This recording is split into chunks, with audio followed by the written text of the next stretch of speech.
ВМРО ДПМН очекува приклучување на уште минимум тројца пратеници од другите коалиции во нивната Твоја Македонија. Со тоа планира да ја засили неговата моќ во собранието и да има 61 пратеник пред да започне со официјалните преговори со другите опозицијски коалиции.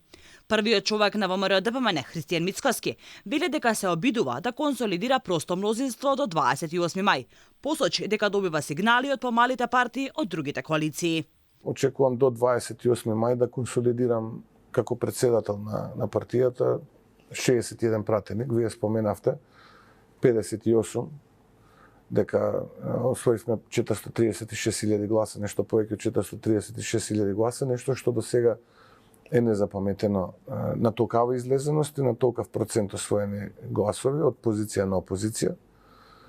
И ценам дека овој историски резултат можеби многу тешко понатаму некогаш би се повтори. Во таа комбинаторика може да се очекува кон коалицијата Твоја Македонија во собранието да се приклучат и малцинските партии кои на парламентарните избори освоја пратенички места во коалицијата со Европскиот фронт, предводен од ДУИ, како и од коалицијата за европска иднина, предводена од СРСМ.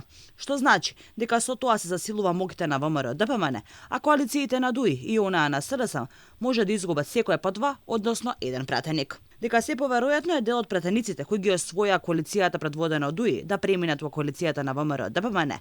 Зборува фактот што од 19 освоени пратеници, 9 или 10 пратеници не се изворно од ДУИ, туку се дел од други партии, како оние на ромите, турците, бошњаците, како и албански партии кои беа опозиција па преминаа во коалиција со интегративците. Иако ДУИ се само прогласија за втора политичка сила во Македонија, бројките и мандатите кои ги освоја тие како политичка партија не се такви. Во изборната единица 2 од освоени 4 мандати, 2 се на ДУИ, а 2 на коалиционите партнери. Во изборната единица 5 од 4 пратеника, 1 им припаѓа на другите партии.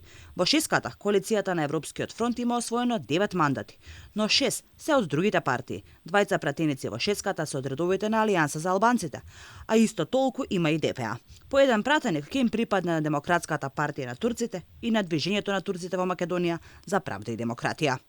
Ваквата разноликост во коалицијата на ДУИ покажува дека интегративците на контото немаат толку пратеници колку што покажуваат, туку безмалку половина им припаѓаат на коалиционите партнери и со тоа ќе биде тешко да ги имаат сите пратеници под контрола. Со тоа може да се очекува и лесно пребегување на дел од пратениците на коалицијата на Европски фронт кон партиите од власта.